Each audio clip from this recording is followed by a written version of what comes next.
Hi everyone, my name's Adrienne and I am sharing some tips for reading for you. This month we're talking about finishing homeschool strong, and this week I'm going to cover some ways to sneak in some reading while you are doing things outside, because I don't know about your kids, but my kids love playing outside and I love them being out in nature, playing in the dirt, getting in their vitamin D from the sun. So it's nice to be able to do school outside, so you're kind of killing two birds with one stone.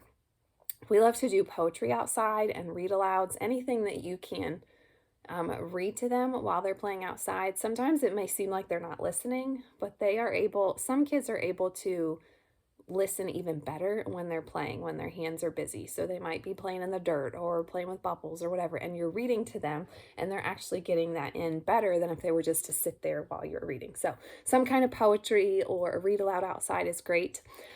My kids love to play in the dirt. Unfortunately, for the red Oklahoma dirt that we have here, it's super fun to get out of laundry, but that is a whole nother video. If your kids are also like mine and like to play in the dirt, you could include that in your homeschool. You could do a unit study on insects. There's tons of different resources. Etsy has lots of fancy things that very talented people have thrown these little units together for pretty cheap for a digital file. You just print it out and do it. You could do a little mini unit on plants. You could do the life cycle of plants. You can do birds, insects. There's so many different things that you can talk about outside.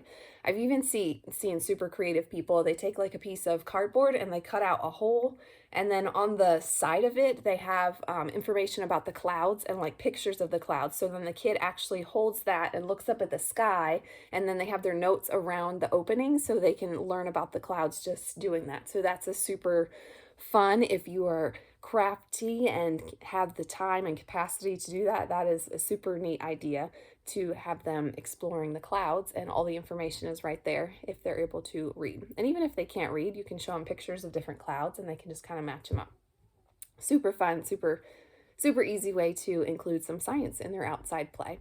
Another thing my girls love to do is play with sidewalk chalk. So they could do any kind of writing on the sidewalk chalk. My youngest is 3, so she just kind of plays school right now. She loves to draw random squirrelies and little squiggly lines on the sidewalk. And then my 5-year-old, we work on letters and numbers and shapes with sidewalk chalk. And my oldest, she's 9, she can actually write like sentences and draw little stories to go with her sentences, or practice writing cursive on the sidewalk. So there's lots of fun ways that you can bring the writing in. And sometimes they get in like a writing funk and they don't want to write, and just changing how they're writing and the environment is a great way to start.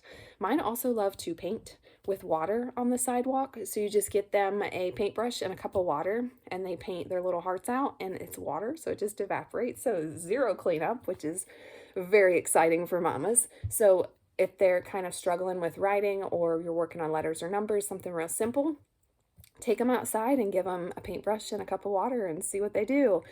Just that change of the material that they're using and the environment that they're in might be all that they need to snap them into learning mode and be a better learning experience for everyone involved, mom included, or dad. Some dads homeschool. You can also pretend to have like a little public debate with them outside. My kids are very chatty and talkative.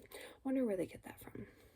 Anyway, you could practice debating, or you could have another family come over and you can practice public speaking with them. We are part of a group that does presentations, so that would be something that you could do outside. If you had a large family, or if you had another family over, they could be the audience, and then they could take turns just doing, it's kind of like show and tell until they're old enough to really articulate things. And they could bring their own things, or they could find things outside to present and talk about. Once they get older, then you can really get into like debating and researching beforehand, and you can do all kinds of things with that. That is a whole nother video, so we will just put a pin in that for now. You could also do your Bible time outside. I like to read from the Bible to my girls, or do a devotional, or read. We're currently working through the book Who Was Jesus, or Who is Jesus? I think it's Who is Jesus is the book. And it just talks about his life.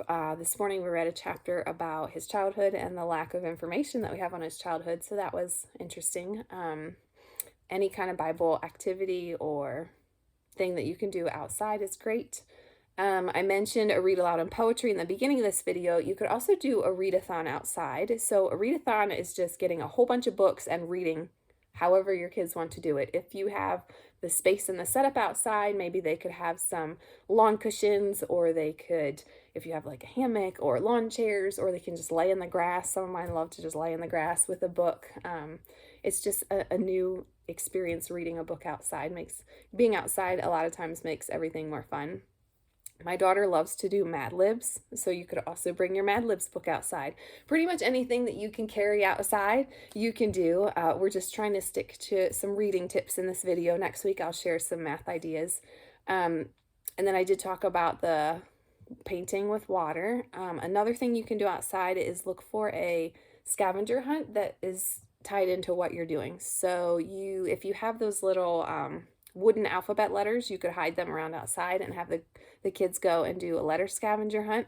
Or if they're a little bit older, you could even have them try and find hidden letters in things. I don't know if you've seen, sometimes they'll do pictures where they have letters and it's actually a picture of an object, like a bench is the letter H or something. So if they're a little bit older, they'll be able to do that. It just gets them thinking in a different way. And it's something that they can do at any time when they're outside. So that's always nice too.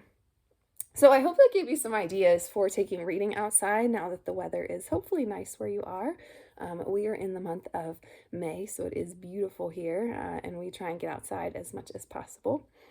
So maybe you can try some of those. If I miss some ideas, go ahead and drop those in the comments. I would love to learn some more ideas.